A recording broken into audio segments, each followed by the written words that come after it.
All right, welcome back to another episode of Getting to Know. I am Mike Jeffries, and today I'm joined by one of the rising stars here in Barrie Wrestling, Riqui Roqua. Riqui, thank you so much for joining me. It's a pleasure to be here, man. So first question, where are you from? How long have you been wrestling? Well, I'm from Buffalo, New York, and I have been wrestling for 2.5 years, 21 years old. Hopefully, Barrie, I shoot to the top. Awesome. And what first brought you to Barrie Wrestling? I actually was riding up with Musso, me and Braxton. Shout out Braxton. Who unfortunately is sick, but and just you came up and Sean Gibson said, you know what, these guys look like they could they can wrestle. On the pre-show, and I'm be honest, we thought we didn't do that good, but he was impressed. He was happy with the crowd reaction, and that's all we could ask for, and we've been killing it ever since. That's what I believe.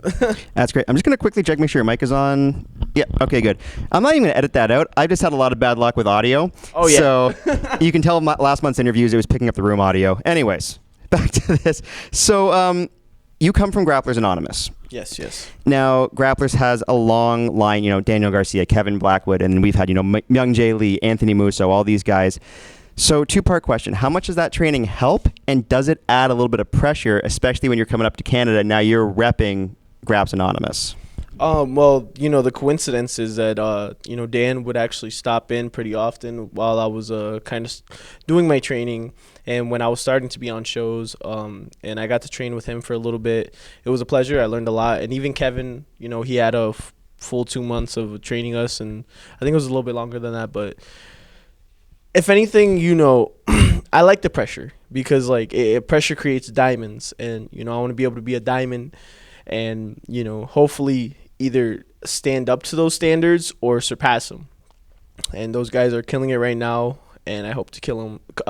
Kill it. Kill it like them. Not that. Garcia's sitting at home going, kill me. All right, let's go. I don't want to kill Red Death. Oh, man. No, and I've had the pleasure of seeing, I was here for Garcia's debut. I was here when Garcia and Blackwood came back, and I still think the loudest reaction we've ever had was Blackwood's return because Garcia was announced, but Blackwood wasn't. Yeah. And I was filming that, and I'm like, oh, I can't hear anything. What were your first impressions here in Barrie? I've heard, I'm gonna be honest, when I first started wrestling, I heard a lot about Barrie, and I heard, the good stuff. So it was a goal of mine. And, to be able to be here was, truly a pleasure and a goal that I accomplished. And, it's humbling. It's a humbling experience, and I'm... it's a pleasure to be on this podcast.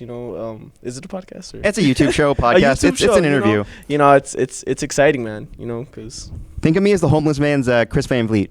Perfect. Hey, Alicia Touts, doesn't do this anymore. I don't think so. I'm on something. Yeah, you go. So you and Braxton. Now I noticed I was looking at you guys. So you have your own team. Yeah. Down, Youthful Degenerates. The Certified Degenerates. Sorry, Certified Degenerates. Mike Grit. That's my brother. And then he's with the Small Dogs. Yeah. But now here in Barrie, you guys are together. And where did that partnership come from? And was it just instant chemistry? Me and Braxton, we've always kind of been around each other. It's a thing of we used to play basketball back in the day. When we were both teenagers. He must have been a point guard. Oh no, he was. This guy's the best basketball player you could. Got a 45-inch. Because he's not a tall man, but neither am I. But no, he's his speed is what his speed and okay. His energy gets the job done. Okay, sorry I cut you off. So you're playing basketball together. You've known each other. I think it was just a thing of it's inside and outside the ring. So eventually we were gonna be a team. So it's I guess since. They needed a team here in Barrie. We put our differences aside with the with the other teams, and we came in and we killed it. So. And you guys are hilarious. Yeah, I will give you credit. So you had the one match in the pre-show that ended with the double low blow knockout. Yeah. Who's the funny guy between the two of you? Who comes up with most of the funny stuff?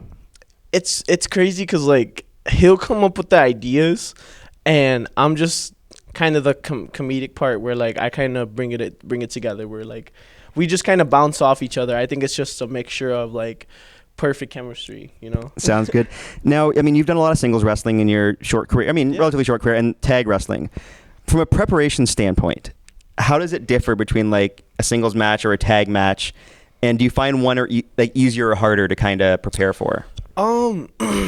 I preferably think tag matches are easier because like it's mainly just if you're the guy taking the heat, you're just kind of like, you just gotta be able to sell. You're showing your your expressions on your face, you know what I mean, stuff like that. And then if you're guy on the apron, you just got to make sure that you're firing up the crowd, you're encouraging the baby face in the ring. Or if you're a heel, you're kind of like getting the heat for the guy in the ring as well, or making sure you're keeping the baby face alive. Well, and you guys, like you and Braxton, are both good at character stuff. Yeah. Right? Even when we did the bit where, like, you guys thought it was a tag match, and I'm in the ring going, it's pre-show, I'm like, no, you guys are wrestling each other. Yeah. Like, your facial expressions were great. Like, I really appreciate that. It's all about that. And, like, one of the wrestlers who, like, I really got that from was Eddie Guerrero. Like, he's a huge, him, Edge, like, Orton, like, those were guys who, like, I watched growing up. I was a heel guy growing up. Like, I was a heel kid. And so, like, watching those guys, I learned a lot, like, about it's all about the character and facial expressions. I feel like sometimes as a wrestler, you got to be able to put your ego aside and, like, you got to humiliate yourself a little bit. You know what I mean? It's not all serious, I'm a wrestler. Sometimes you got to be able to entertain the crowd because the crowd's going to want to laugh. They're going to want to cry. They're going to want to be happy, sad, upset, I like the humbling thing. So even for me, so like Brian Sinclair is one of the guys here. Like he pitched the idea a couple months ago where he was wrestling Grizz and he's going to leave and he gets cut off by, I think it was Musso and then Wheeler and then me as the third one because he and I had kind of a back and forth. And I'm like a 5'7", small announcer dude. Like not a lot of guys would be like, hey, I want you to stand up to me because I was going to cower. He's like, no, like stand up. And then Grizz beat the brakes off him, and it's so cool to see. I think that's a big thing in our locker room here is there's not a lot of ego, which is super important. I keep telling Sean I should go over Jesse V. I guess we're not quite working that one out yet. Hey, Jesse V, you gotta take the 1, 2, 3. I'm gonna die. All right, the Buffalo car. Yeah. It is a thing of legend around here. And, initially it was the Buffalo Brothers, Bennett, Blackwood, Garcia, Puff, and then it's evolved over the years, right? Yeah. So what does that drive up? Because right now it's you, Braxton, but he's sick, Myung Jae Lee, Musso. What is that drive like? And who controls the music? So Musso controls the music. We have suggestions that we could throw in. It's sometimes it's me annoying the guys, Just sometimes. Maybe all the time. They hate it. They secretly love it. Musso, you love it.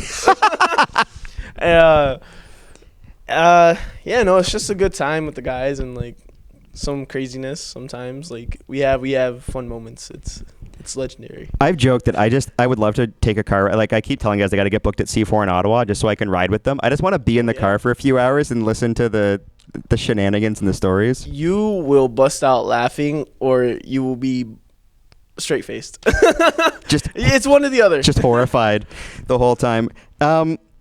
What is a goal you have either in wrestling or out of it by the end of 2026? So about a year and a half from now, like what is one thing that you want to have accomplished? I'm really looking to like attain my first singles gold.